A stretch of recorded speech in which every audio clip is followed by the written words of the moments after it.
Ini sudah pasti akan terjadi, dan sekarang kita ada di sini.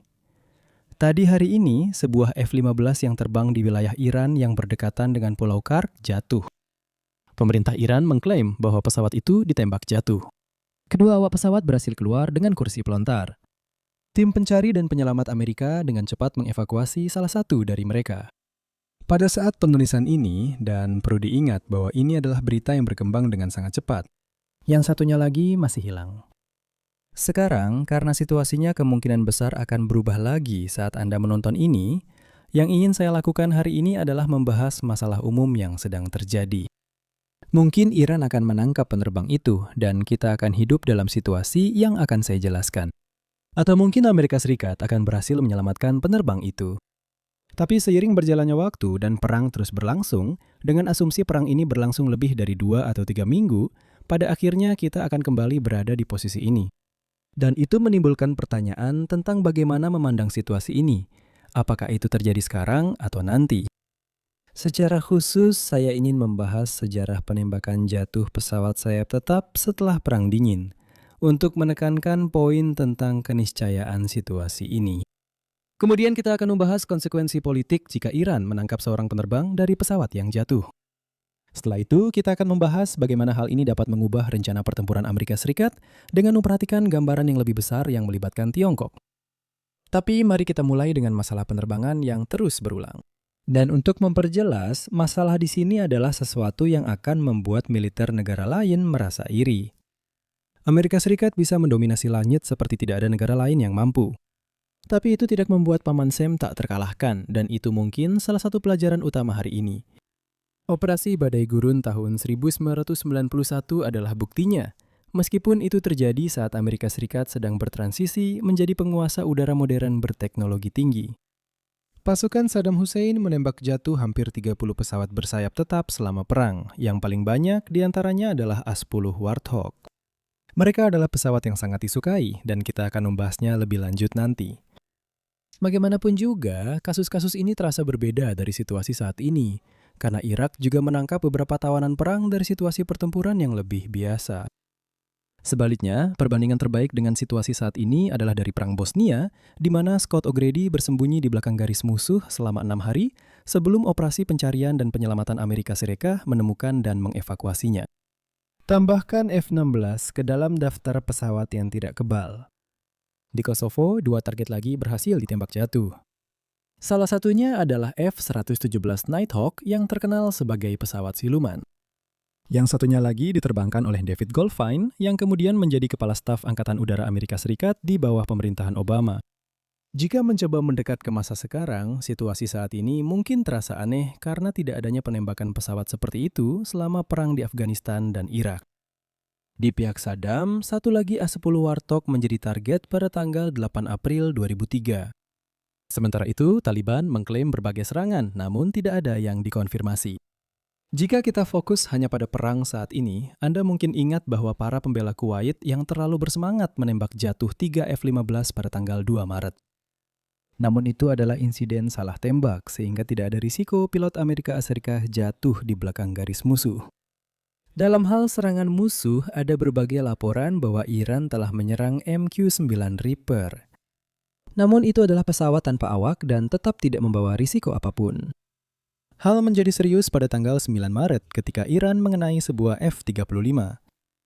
Perbedaannya dengan hari ini adalah pilotnya masih bisa mengarahkan F-35 yang rusak itu kembali ke pangkalan sekutu. Saya mengangkat poin ini karena, sekali lagi, dominasi tidak berarti tak terkalahkan.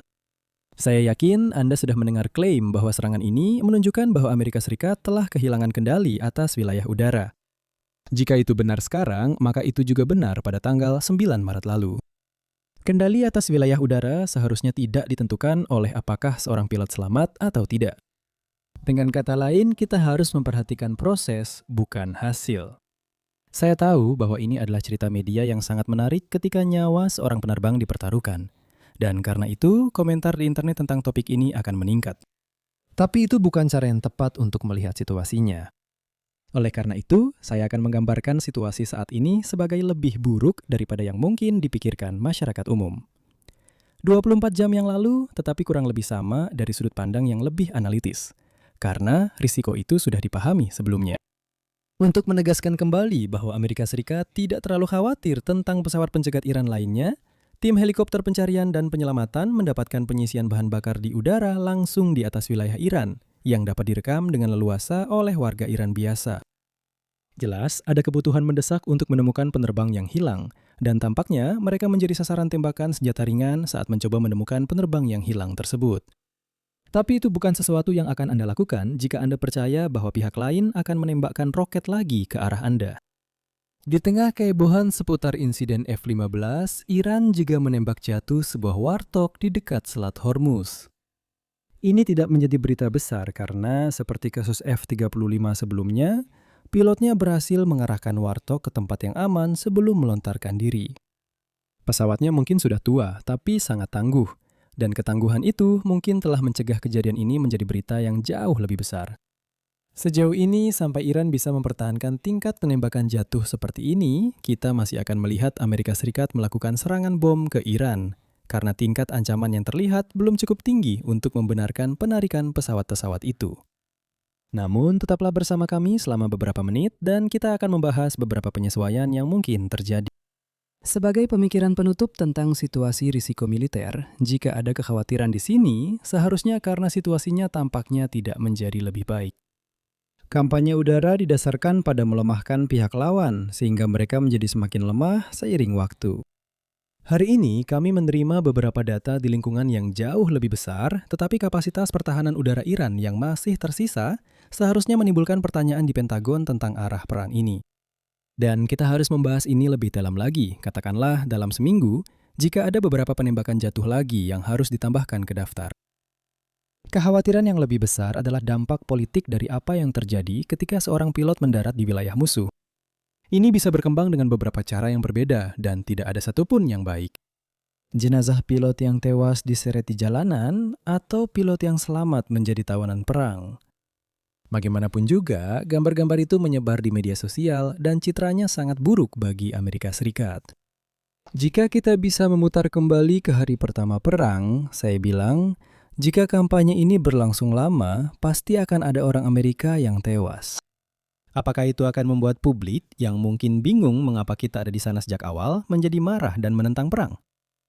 Kembali ke Clinton sebentar, dia tahu konsekuensi dari korban jiwa dalam perang yang manfaatnya tidak jelas. Dan meskipun misi di Iran lebih jelas daripada insiden Black Hawk Down di pertempuran Mogadishu, hal ini tetap harus menimbulkan kekhawatiran di dalam Gedung Putih. Ya, daftar insiden pesawat sayap tetap yang saya sebutkan sebelumnya memang tidak memasukkan kemiripan yang paling mengkhawatirkan dari Somalia. Karena bukan hanya korban jiwa yang penting. Kita sudah melihat lebih dari selusin korban jiwa seperti itu. Kita punya gambar peti mati mereka yang diselimuti bendera kembali ke rumah dan semua itu tidak mengubah apapun. Sebuah tubuh yang dimutilasi untuk dilihat publik Amerika? Itu mungkin lain ceritanya. Namun, Washington tahun 2026 berbeda dengan Washington tahun 1993. Kita jauh lebih terpolarisasi secara politik. Dukungan kalangan Demokrat terhadap perang tidak bisa banyak berubah jika terjadi situasi seperti Black Hawk Down hari ini, karena persetujuannya sudah hampir nol. Pemilih independen lebih mungkin untuk berubah sikap. Tapi pertanyaan terbesar bagi saya adalah, apakah Anda akan melihat para Republikan benar-benar meninggalkan Trump secara massal? Tentu saja, dia sudah kehilangan kelompok isolasionis America First hanya dengan sedikit terlibat di Iran. Masih belum jelas di mana batas toleransi sisa gerakan MAGA. Beralih topik, mari kita bahas beberapa implikasi militer bagi Amerika Serikat. Serangan udara akan terus berlanjut setelah F-15 ditembak jatuh. Namun, mungkin akan ada penekanan baru pada pencarian sistem anti-pesawat Iran. Hal itu akan menunda serangan lebih lanjut terhadap target-target yang dianggap lebih berharga oleh Pentagon. Sebagai pengingat, efek utama dari kejadian seperti ini adalah Amerika Serikat akan menurunkan tuntutannya di meja perundingan. Namun Iran akan sepenuhnya mengimbangi efek tersebut dengan menaikkan tuntutannya dalam jumlah yang sama. Bagaimana rencana perang yang lebih lambat memengaruhi gesekan dalam perundingan adalah pertanyaan yang lebih penting. Dan jawabannya akan berbeda tergantung pada apa yang Anda anggap sebagai penyebab utama perang tersebut. Saya bisa melihat ini sebagai kabar buruk, terutama jika Anda berada di Eropa dan hanya ingin Selat Hormuz dibuka kembali. Jika ini adalah situasi yang membuka peluang dan rencana Pentagon hanyalah menjalankan daftar panjang target yang menurut intelijen Amerika Serikat penting untuk mendukung protes di Iran, maka efek akhirnya adalah perang yang lebih lama. Amerika Serikat akan terus melanjutkan operasi sampai daftar tersebut selesai, dan kehati-hatian ekstra hanya memperpanjang prosesnya. Tapi mari kita bahas seperti apa opsi yang lebih drastis jika situasinya memburuk, baik secara politik akibat krisis Black Hawk Down, atau secara militer jika lebih banyak pesawat tempur ditembak jatuh tanpa membahayakan pilotnya. Kita mungkin sedang melihat bagian pertama dari ini jika, misalnya, Iran telah mengembangkan strategi baru untuk menyerang pesawat tempur Amerika Serikat, dan target hari ini adalah putaran pertama dari strategi yang lebih besar itu. Langkah pertama adalah meningkatkan peluncuran Tomahawk. Ingat, Amerika Serikat menghabiskan ratusan Tomahawk selama beberapa hari pertama perang karena mereka aman. Kamu menembakkannya dari jauh di laut dan tidak ada personel Amerika di udara yang terancam. Itu melemahkan musuh sebagai persiapan untuk operasi udara yang lebih besar seperti yang telah kita lihat setelahnya. Drone-drone Reaper melakukan sebisanya sementara itu. Jadi opsi pertama adalah mundur kembali ke awal. Tapi itu akan melibatkan pengurangan lebih lanjut persediaan Tomahawk. Kamu bisa membayangkan seseorang di Pentagon akhirnya memberitahu Trump bahwa sudah cukup. Amerika Serikat tidak bisa terus melanjutkan proses ini tanpa melemahkan posisi di Indo-Pasifik. Sudah saatnya meninggalkan Iran dan kembali ke status quo sebelumnya. Pihak lain di ranah politik mungkin juga akan mengingatkan Presiden bahwa dia selalu bisa mengatakan bahwa dia telah menghancurkan apa yang ingin dia hancurkan terkait persediaan Iran jika Trump khawatir tentang kesan publik dari situasi ini. Karena sampai tingkat tertentu itu memang benar. Beberapa dari barang-barang itu memang dihancurkan. Dan mungkin kelompok itu bisa merasa terhibur dengan kenyataan bahwa meskipun ada kemunduran hari ini, Amerika Serikat telah menguasai langit Iran selama lebih dari sebulan meskipun ada beberapa sistem buatan Tiongkok yang ditujukan untuk memperkuat pertahanan Iran. Untuk berjaga-jaga kalau ada yang punya ide untuk menyerang Taiwan. Dan sebagai pengingat bahwa di sana perannya terbalik, di mana RRT harus mencari cara agar pesawat tempur mereka bisa lepas landas untuk mengubah status quo.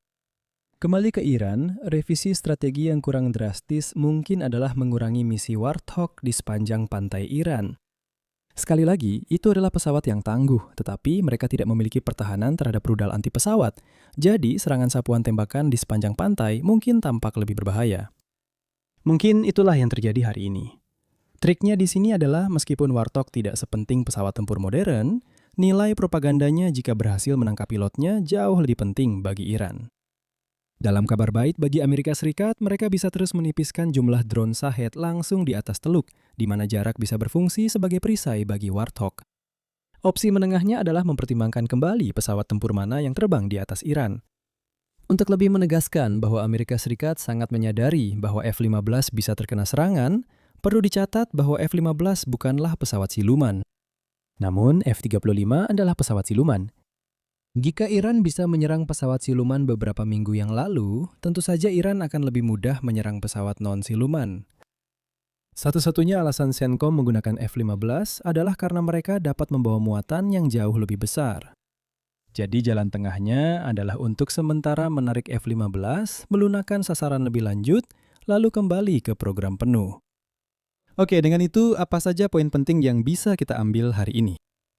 Terlepas dari bagaimana krisis hari ini akhirnya berkembang, Iran yang mengambil jenazah atau tubuh personel militer Amerika Serikat, baik yang masih hidup maupun yang sudah meninggal, merupakan beban politik bagi pemerintahan Trump, meskipun seberapa buruknya masih agak ambigu. Amerika Serikat hanya akan melakukan sedikit modifikasi pada rencana pertempuran sebagai respons atas insiden ini, sampai Iran menunjukkan bahwa mereka memiliki kemampuan ini secara lebih konsisten. Dan pilihan yang dimiliki Amerika Serikat untuk mundur ke strategi operasional yang lebih aman tidaklah baik. Yang bagus adalah kita akan memasuki akhir pekan, dan saya tutup dengan sebuah foto yang memuat setidaknya beberapa dari Anda. Benar sekali, Lines on Maps tidak menghemat biaya demi memastikan penonton bahagia. Sementara itu, Anda bisa membuat saya bahagia dengan menikmati video ini. Dan jika Anda menikmatinya, silakan like, bagikan, dan subscribe. Dan sampai jumpa lain kali. Jaga diri Anda.